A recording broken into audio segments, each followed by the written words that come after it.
खाना खाओगे तो पेट भरेगा, खाना खाओगे तो पेट भरेगा, नहीं खाओगे तो नहीं भरेगा। ठीक उसी प्रकार अगर पढ़ाई करोगे तभी कॉन्सेप्ट समझ में आएगा, पढ़ाई में मन लगेगा, और नहीं करेंगे तो मन नहीं लगेगा।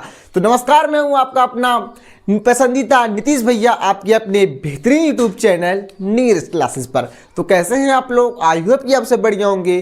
तो एक बार मैं फिर हाजिर हूं अपने सफर को आगे बढ़ाने के लिए। तो आशा करा टाटने से पहले मस्त होकर बैठिएगा, चौड़े होकर बैठिएगा, स्टेज फ्री होकर बैठिएगा, क्योंकि एक बार फिर तुम्हारे भाई की क्लास है। तुम्हारा भाई एक बार फिर आया है एक और खतरनाक और तबाही लेक्चर के साथ। तो इस बार हम लोग क्लास 10th वालों का जो रसायन विज्ञान केमिस्ट्री का जो चैप्टर हमारा पहला चैप्टर चल रहा था, जिसका नाम है रासायनिक अभिक्रिया एवं समीकरण। ओके, तो ये हमारा पार्ट नंबर 2 है, ये हमारा पार्ट नंबर 2 होने वाला है।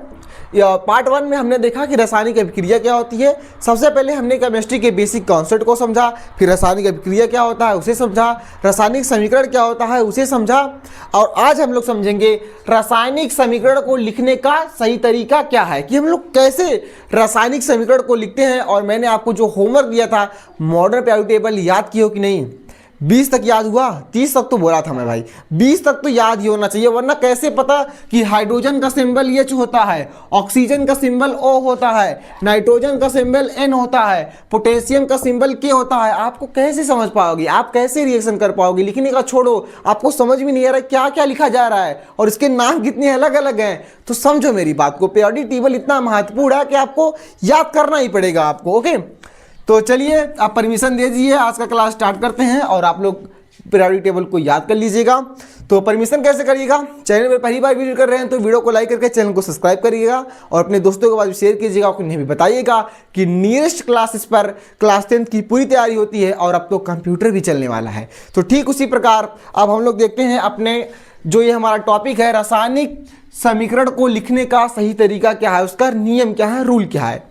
तो पहला रूल, ये सब हम लोग समझने से पहले हम लोग एक एग्जाम्पल के थ्रू समझते हैं। आपको ये सारी चीज़ें अभी हम रीड करके पढ़ा देंगे, आपको आराम से आ जाएगा। तो हमारा ये पहला एग्जाम्पल है। और हाँ, ये टी शर्ट कैसा लग रहा है? मस्त है कि नहीं? प्रीमियम लग रहा है कि नहीं मेरे भाई? मजाक थी। देखो, तो हम लोग एग्जाम्पल जैसे लेते हैं, जैसे मान लीजिए हमें कोई भी रासायनिक समीकरण को लिखना है तो सबसे पहले हम लोग क्या लिखते हैं? अभिकारक लिखते हैं। अभिकारक क्या होते हैं? जो रासायनिक समीकरण में भाग लेते हैं। तो अभिकारक जैसे हमने सपोज दैट ले लिया, मान लीजिए हम लोग मैग्नीशियम को ही ले लेते हैं, Mg को। ओके, अब मैग्नीशियम को हम लोग क्या करेंगे? O2 के प्रेजेंस में, मतलब ऑक्सीजन के प्रेजेंस में उसको क्या कराएंगे? रिएक्ट करवाएंगे। तो देखो, ये जो हमने मैग्नीशियम, ओके, ये मैग्नीशियम है हमारा, हम यहाँ पे लिख देता हूँ मैग्नीशियम। तो ये जो हमारा मैग्नीशियम है और ये हमारा क्या है? ऑक्सीजन है। ये क्या है? ऑक्सीजन। ऑक्सीजन। देखो, रासायनिक समीकरण लिखने से पहले हमें ये देखना होता है कि जो मैग्नीशियम का सिंबल क्या है, हमने ये लिखा, ऑक्सीजन का सिंबल क्या है, हमने O लिखा, जो कि हमने रासायनिक समीकरण में समझा था। तो वही अब देखो काम आ रहा है। तो देखो, ये जो दोनों चीजें हैं इसको हम लोग क्या बोलते हैं? अभिकारक बोलते हैं। क्या बोलते हैं? अभिकारक। अभिकारक क्यों बोल रहे हैं? क्योंकि ये जो हम लोग रिएक्शन करवा रहे हैं उसमें ये जो दो एलिमेंट्स, दो तत्व जो इसमें पार्टिसिपेट कर रहे हैं, अभिक्रिया कर रहे हैं, उसी को क्या बोलते हैं? अभिकारक बोलते हैं। अब देखो, दो तत्वों को बीच जब हम लोग अभिक्रिया करवाते हैं तो उनके बीच हमेशा किसका चिन्ह लगाते हैं? प्लस का चिन्ह लगाते हैं, और ये हमारे क्या होते हैं? अभिकारक होते हैं। अब इससे रिएक्ट करने के बाद हमें एक न्यू तत्व एलिमेंट्स मिलते हैं, न्यू तत्व मिलते हैं, उसे हम लोग क्या बोलते हैं? उत्पाद बोलते हैं, प्रोडक्ट बोलते हैं। उसे हम लोग क्या बोलते हैं? उत्पाद बोलते हैं। ओके, अब देखो, जैसे Mg और ऑक्सीजन के साथ रिएक्ट करके क्या बना लेगा? MgO, magnesium oxide. खैर ये बैलेंस रिएक्शन नहीं है, यहाँ पे हम लोग 2 लगा देंगे, क्योंकि देखिए ऑक्सीजन की संख्या 2 है, तो यहाँ पे ये भी 2 हो गया, लेकिन अब मैग्नीशियम भी 2 हो गया है, तो हम लोग यहाँ भी इसको 2 लगा देंगे, तो ये हमारा बैलेंस हो गया। बैलेंसिंग कैसे करनी है आगे हम लोग समझेंगे, धैर्य रखो भाई, पेशेंस रखो। अब देखो, तो ये हमारे क्या हो गए? उत्पाद हो गए। इसका मतलब क्या है? हम लोग अभिक्रिया, जो भी हमारे 2 एलिमेंट्स होते हैं उसको, जो अभिक्रिया में भाग लेते हैं उस रिएक्शन को, उसको अभिकारक बोलते हैं। और 2 एलिमेंट्स के बीच, मतलब अभिकारक के बीच हमेशा प्लस का चिन्ह लगाते हैं, और अभिकारक से उत्पाद के बीच में एक ऐसा एरो, मतलब इस चीज़ का एरो का चिन्ह लगाया जाता है, जिससे ये हमारी पूरी कंप्लीट रिएक्शन होती है। और कभी कभी ये हमारे डबल एरो भी दिखाए जाते हैं। इसका मतलब अभी मैं बताऊंगा। डबल एरो का मतलब ये होता है कि वो अभिक्रिया कैसी है, उत्क्रमणीय है। उत्क्रमणीय का मतलब है बैकवर्ड और फॉरवर्ड दोनों तरह से हो सकती है। जैसे हम लोग अगर देखें बर्फ़ को, देखें बर्फ़ को, जैसे देखो बर्फ़ ये हमारा है, आइस जमा हुआ है, उसको अगर हम लोग पिघला देंगे तो वो हमारा क्या बन जाएगा, जल बन जाएगा। ओके, एक रिएक्शन ऐसी हो सकता है। और इसी को जब हम लोग फिर उसी से फ्रीज में रख देंगे, वैसा टेम्परेचर कर देंगे 0 डिग्री में, तो ये हमारा जो वाटर है, जो जल है, वो फिर से क्या हो जाएगा, बर्फ बन जाएगा। तो ये मतलब फॉरवर्ड और बैकवर्ड दोनों डायरेक्शन में होता रहता है। ओके, ऐसी क्रिया जो उससे हम लोग जो प्रोडक्ट बनेगा, प्रोडक्ट भी बना सकते हैं, और इस प्रोडक्ट को फिर से हम लोग रिएक्टेंट मतलब अभिकारक के फॉर्म में फिर से बना लेते हैं। उसी को हम लोग क्या बोलते हैं, उत्क्रमणीय बोलते हैं। तो ध्यान दीजिए, तो हमने देखिए क्या कह रहा है, तो आई होप कि आपको ये समझ में आ गया होगा। देखिए क्या कह रहा है कि अभिकारकों को बाएं ओर, देखो पहला रूल क्या कह रहा है रासायनिक समीकरण को लिखने का, पहला रूल क्या कह रहा है, अभिकारक को बाएं ओर तथा उत्पाद को दाएं ओर लिखा जाता है। अभिकारक कौन है, जो ये हमारे तत्व हैं जो अभिक्रिया में भाग ले रहे हैं, इसी दोनों को क्या बोला हमने, अभिकारक बोला। अब ये हमने बाएं ओर लिखा है, और जो उत्पाद हमारा ये बना है उसको हमने यहाँ पे दाएं ओर लिखा है, वही कह रहा है। दूसरा क्या कह रहा है, किसी दो अभिक्रिया के बीच सदैव प्लस का चिन्ह लगाते हैं। किसी दो अभिकारकों के बीच, अभिकारकों, तो दो अभिकारकों के बीच मतलब 2 तत्व हो, 3 तत्व हो, उनके बीच हम लोग ऐसे प्लस का चिन्ह लगाते हैं। ये हो गया। अभिकारक से उत्पाद के बीच, और इस चिन्ह का मतलब एरो का चिन्ह लगाते हैं। देखो ये हमारा अभिकारक है, यहाँ से लेके उत्पाद तक के बीच हमने क्या लगा दिया है, एरो का चिन्ह लगाते हैं। अब देखिए, अब चौथा क्या कह रहा है कि यदि अभिक्रिया क्या हो, उत्क्रमणीय हो, तो उत्पाद के बीच सदैव ऐसा फॉरवर्ड और बैकवर्ड एरो का चिन्ह लगाते हैं। मैंने बताया ना, फॉरवर्ड और बैकवर्ड मतलब दोनों डायरेक्शन में अभिक्रिया हो सकती है। जैसे मैग्नीशियम ऑक्साइड अगर बना है, अब हम लोग फिर से इसको मैग्नीशियम और ऑक्सीजन के फॉर्म में नहीं बना सकते, क्योंकि ये सफेद पाउडर बन जाता है जो हमारा मैग्नीशियम है। तो इसलिए ये एक डायरेक्शन में हो रहा है, जो दोनों डायरेक्शन में होगा उसमें दोनों का चिन्ह लगाएंगे। जैसे बर्फ से आइस का बनना, और वैसे बहुत सारे रिएक्शन है, नॉर्मली मैं बता रहा हूँ। ओके, आई होप कि आपको ये पूरा ओवरऑल समझ में आ गया होगा। यहाँ तक समझ में आ गया हो तो लाइक सब्सक्राइब तो कर ही दिए होंगे। तो चलिए अब अपने आगे चलते हैं अपने नेक्स्ट टॉपिक की ओर। तो चलिए शुरू करते हैं। तो अब देखिए, अब हम लोग आगे चलते हैं। अब जो हमारा टॉपिक है, अब हम लोग देखेंगे कुछ की टर्म, मतलब ऐसे की पदक जो है, की टर्म जो है आपको बोर्ड एग्जाम में ज़्यादातर पूछ लिए जाते हैं, कभी कभी 1 या 2 नंबर में। की टर्म क्या है, जैसे उत्प्रेरक क्या होता है, कैटलिस्ट क्या होता है, उष्माशोषी अभिक्रिया क्या होती है, उष्माक्षेपी अभिक्रिया क्या होती है, इसको बोलते हैं इंडोथर्मिक रिएक्शन, इसको बोलते हैं एक्सोथर्मिक रिएक्शन। ओके, अब देखो, तो इन्हीं सब चीज़ों को अब हम लोग देखेंगे। उसके बाद फिर हम लोग जो बैलेंसिंग का जो चैप्टर है, जो बैलेंस करना सिखाते हैं, मैं उसको शॉर्ट वीडियो में आपको बता दूंगा, और या तो कोई अलग से कोई 5, 6, 10 मिनट का लेक्चर बना के उसमें पूरा मैं बैलेंसिंग करना आपको सिखा दूंगा। ओके, और उसके बाद हम लोग देखेंगे कि जो रासायनिक अभिक्रिया में जो रिएक्शन होते हैं, अभिक्रिया होती है, उसका क्लासिफिकेशन देखेंगे, वर्गीकरण को देखेंगे। तो सबसे पहले हम लोग देखते हैं कि हमारा जो उत्प्रेरक क्या होता है, कैटलिस्ट क्या होता है। जैसे देखो, कैटलिस्ट एक क्या होता है, पदार्थ होता है, एलिमेंट होता है, तत्व होता है। वो क्या करता है, कोई भी अभिक्रिया हो रही है उसको, उसके दर को, उसके रेट को बढ़ा देगा। देखो कैसे, क्या कह रहा है कि वह पदार्थ, ये क्या है, पदार्थ है जो किसी अभिक्रिया के दर को, मतलब उसका जो रेट है उसको बढ़ा देता है, उसे हम लोग क्या बोलते हैं, उत्प्रेरक कहते हैं। जैसे अगर मैं बात करूं, जैसे सपोज दैट ये जो हमने Mg मतलब मैग्नीशियम को ऑक्सीजन के साथ जब रिएक्ट करवाया था, तो हमारा क्या बन रहा था, मैग्नीशियम ऑक्साइड मतलब MgO बन रहा था। अब देखो ये रिएक्शन सपोज दैट 5 मिनट में हो रही है, कितने मिनट में, 5 मिनट में। अब मैंने क्या किया, कोई उत्प्रेरक ले लिया, उत्प्रेरक कुछ भी ले सकते हैं। जैसे हम लोग मान लीजिए यहाँ पे हम लोग यहाँ पे हीट दे देते हैं, हीट दे दिया, ये भी कैटलिस्ट की तरह काम करेगा। या तो कोई एक ऑक्सीडाइजिंग एजेंट या कोई भी एजेंट ले लेते हैं, जैसे K2Cr2O7, KMnO4, ऐसे कोई एजेंट ले लेते हैं जो इस रिएक्शन के दर को बढ़ा देगा। जो अभिक्रिया 5 मिनट में हो रही थी, अब वो 2 मिनट में कंप्लीट करा देगा। क्या करा देगा, कंप्लीट करा देगा। तो इसी को हम लोग क्या बोलते हैं, कैटलिस्ट बोलते हैं। इसका मतलब क्या है, ये उसके दर को क्या कर देते हैं, बढ़ा देते हैं। कोई ऐसे पदार्थ जो किसी अभिक्रिया के रिएक्शन रेट को क्या कर दे, इंक्रीज कर दे, क्या कर दे, इंक्रीज कर दे, उसी को क्या बोलेंगे, कैटलिस्ट बोलेंगे। अब देखो ये समझ में आ गया। अब आगे चलते हैं। देखो अब जो हमारा दूसरा दिया है, दूसरा क्या है, उष्माशोषी अभिक्रिया, इसको हम लोग इंग्लिश में बोलते हैं इंडोथर्मिक रिएक्शन। इसमें क्या होता है, इंडोथर्मिक रिएक्शन में क्या होता है, देखो क्या कह रहा है, उष्माशोषी मतलब अवशोषित कर लेना, एब्जॉर्ब कर लेना। देखो मतलब ऐसी रिएक्शन जिसमें उष्मा का क्या हो, अवशोषण हो, वो अवशोषित कर ले, अपने में समाहित कर ले, उसी को क्या बोलेंगे, उष्माशोषी। जैसे ऐसी रासायनिक अभिक्रिया जिसमें आसपास के उष्मा, आसपास की जो एनर्जी है, मतलब जो हीट है, उसका क्या हो, अवशोषण हो, उसको अपने अंदर एब्जॉर्ब कर ले, उसी को हम लोग क्या बोलते हैं, उष्माशोषी अभिक्रिया बोलते हैं। जैसे बर्फ का पिघलना, इसका एग्जाम्पल क्या ले लेंगे, उदाहरण बर्फ का पिघलना। बर्फ क्यों पिघलता है, बर्फ का पिघलना, बर्फ क्यों पिघल रहा है, जो आइस है उसको जब हम लोग ठंडा करते हैं, अब जो पानी है हमारा ठंडा करने पे बर्फ बन जाएगा। अब अगर उसको हम लोग नॉर्मल टेम्परेचर में अपने हाथों में ले लेंगे तो आसपास का जो हीट है वो एब्जॉर्ब करने लगता है, जिसकी वजह से हमारा बर्फ क्या होता है, पिघल जाता है। बर्फ को देखिए ना, बर्फ को जैसे ही आप निकालेंगे, आप वो जैसे इन्वायरमेंट में आएगा वो हीट को एब्जॉर्ब करना क्या कर देगा, शुरू कर देगा, फिर उसके बाद आपकी बर्फ क्या हो जाएगी, पिघलने लगेगी। तो हमारा पहला एग्जाम्पल क्या हो जाएगा, बर्फ का पिघलना। दूसरा क्या है, प्रकाश संश्लेषण। जो देखो पौधे होते हैं धूप के प्रेजेंस में क्या करते हैं, अपना फूड बनाते हैं, ग्लूकोज बनाते हैं, प्रकाश संश्लेषण। तो दूसरा हमारा एग्जाम्पल हो सकता है प्रकाश संश्लेषण। क्या हो सकता है, प्रकाश संश्लेषण, प्रकाश संश्लेषण। ओके, ये समझ में आ गया। अब तीसरा देखते हैं, इसी का जस्ट अपोजिट, उष्माक्षेपी अभिक्रिया, एक्सोथर्मिक। ये क्या करेगा, उष्मा जो ये एब्जॉर्ब कर रहा था ये और बाहर निकालेगा। ये लो, इसमें क्या होगा, उष्माक्षेपी अभिक्रिया, इसमें हीट को क्या करेगा, बाहर निकालेगा। क्या कह रहा है, ऐसी रासायनिक अभिक्रिया जिसमें उष्मा मतलब हीट का क्या हो, परिवेश में मतलब इन्वायरमेंट में क्या होती हो, मुक्त होती है, बाहर निकलती हो। मुक्त का मतलब क्या होता है, बाहर निकलना।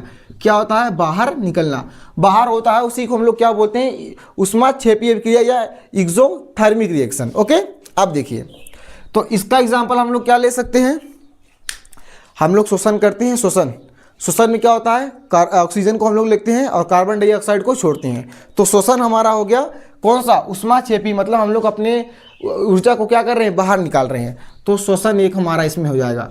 और क्या हो जाएगा, मोमबत्ती का पिघलना। मोम देखो, मोम को जब आप क्या करते हो, जलाते हो, उसके बाद क्या होता है, उसमें से आग निकलता है। आग जब निकलता है तो वो मोम को क्या करने लगता है, पिघलाने लगता है। तो इसका मतलब, इसका दूसरा एग्जाम्पल क्या हो जाएगा, ये पहला हो गया, और दूसरा क्या हो जाएगा, मोमबत्ती का पिघलना, मोमबत्ती का पिघलना।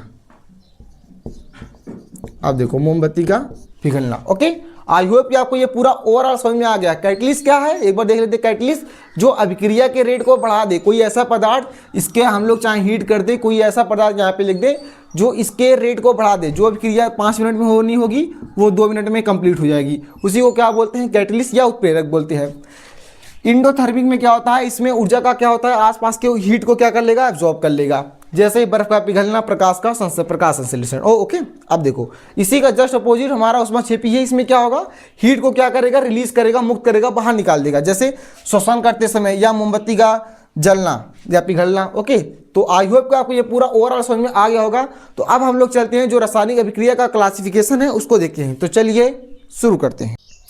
तो अब देखिए, अब हम लोग आगे चलते हैं। अब हमें देखना है रासायनिक अभिक्रिया के प्रकार, टाइप्स ऑफ केमिकल रिएक्शन। ये बहुत ज़्यादा इंपॉर्टेंट होने वाला है।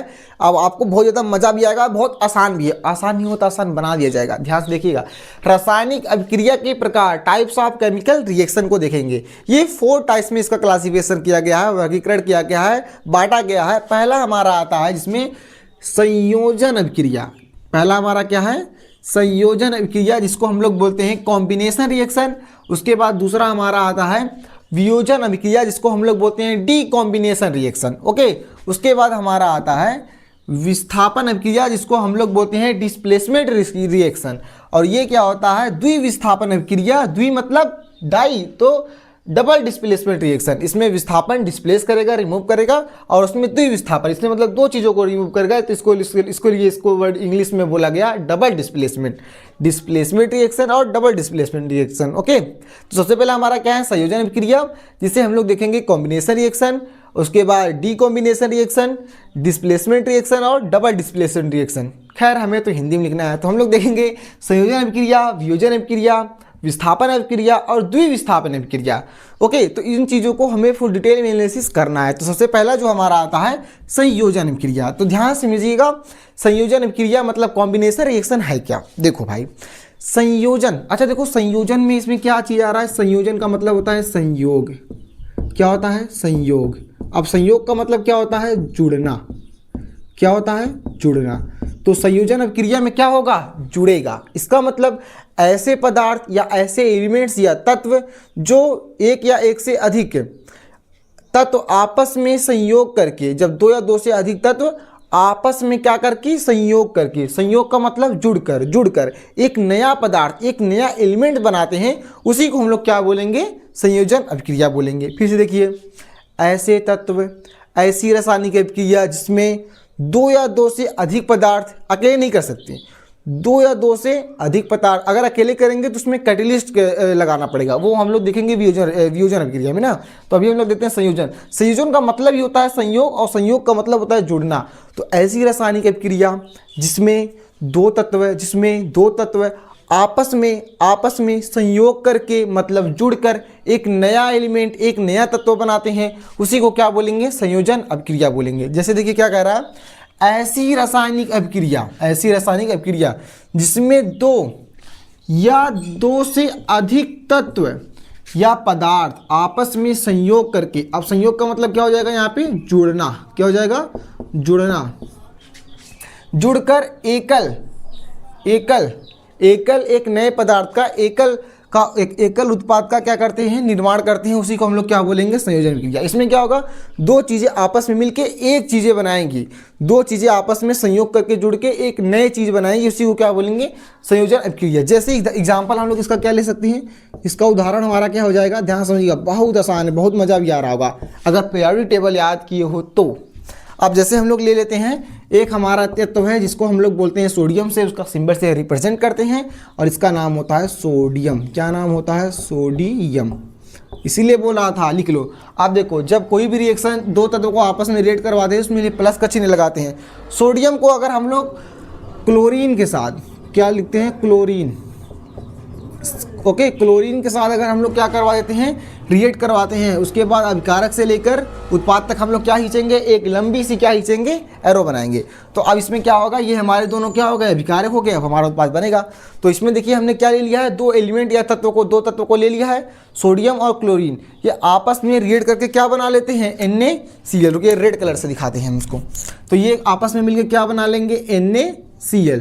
तो ये हमारा क्या होता है, सोडियम क्लोराइड होता है। ओके, अब देखो, अब आप लोग सोचेंगे कि NaCl क्यों बना रहे हैं, क्योंकि सोडियम का एटॉमिक नंबर होता है 11, उसका मतलब उसके ऊपर +1 का चार्ज होता है, और Cl के ऊपर होता है -1 का।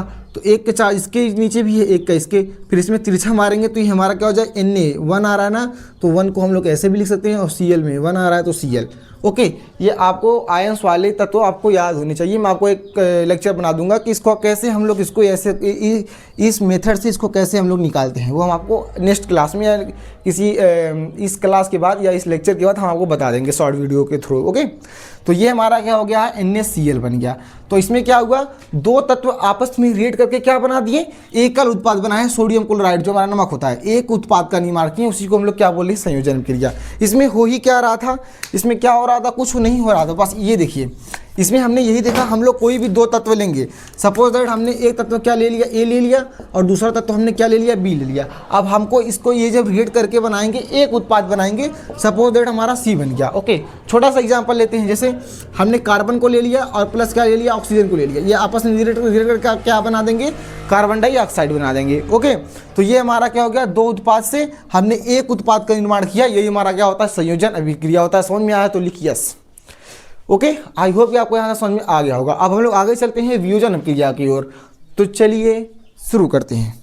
शुरू क्या, यही बता दूं, कौन बता दूं, चलो देखो मैं आपको ऐसे बता दूं। देखो, वियोजन अभिक्रिया में क्या होता है, वियोजन अभिक्रिया में क्या होता है, जब वो ऐसी रासायनिक अभिक्रिया जिसमें एक पदार्थ का क्या हो जाए, जब कोई पदार्थ बाहरी प्रभाव के कारण टूट के दो तत्वों में बदल जाता है। कोई एकल तत्व किसी बाहरी प्रभाव, जिसको हम लोग कैटलिस्ट भी बोलते हैं, कैटलिस्ट के कारण दो तत्व में टूट कर क्या हो जाता है, कन्वर्ट हो जाता है, उसी को वियोजन अभिक्रिया बोलते हैं। आगे भी हम आपको बताते हैं। तो चलिए शुरू करते हैं।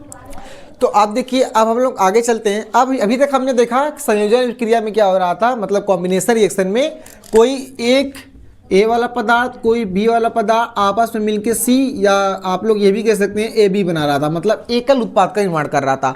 और वियोजन क्रिया में क्या होगा, इसका जस्ट अपोजिट, कोई ऐसा पदार्थ ए बी वाला पदार्थ वो टूटकर किसी बाहरी प्रभाव के कारण, कैटलिस्ट के कारण, वो हीट भी हो सकता है, इलेक्ट्रिसिटी भी हो सकता है, फोटोसिंथेसिस सनलाइट की वजह से किसी भी कारण वो टूट के अब दो पार्ट में डिवाइड हो जाएगा।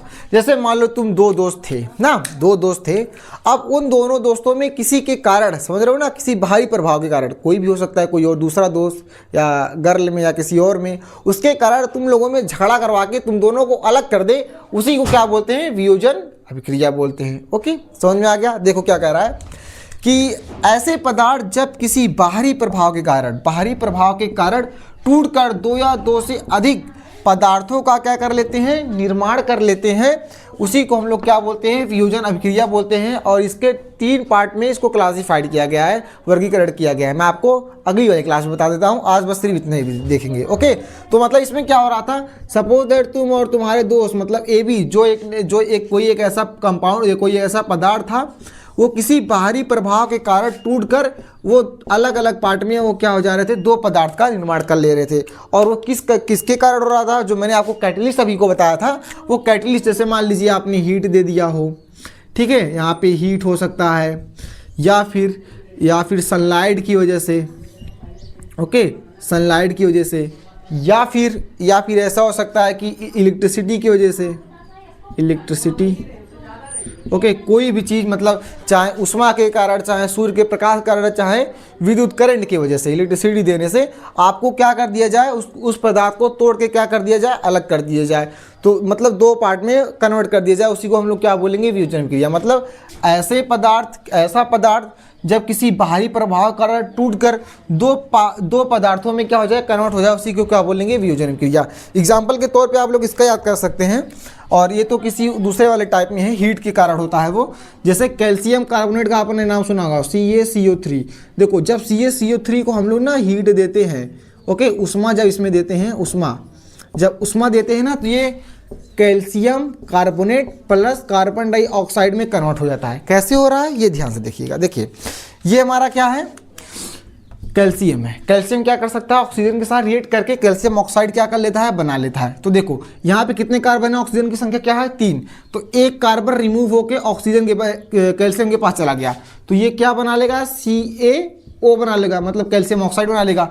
अब यहाँ पे 3 ऑक्सीजन थे, अगर एक ऑक्सीजन चला गया, ऑक्सीजन की संख्या कितनी है, 3 है, एक चला गया, कितने बचे, 2 ऑक्सीजन बचे, तो मतलब CO2, और ये फिर क्या बना लेता है, कार्बन डाइऑक्साइड बना लेता है, और ये हीट की वजह से होता है। ओके, आप लोग ये वाला रिएक्शन याद कर सकते हैं। तो फिलहाल आज के लिए इतना ही, तो कल मिलते हैं एक और खतरनाक और तबाही लेक्चर के साथ।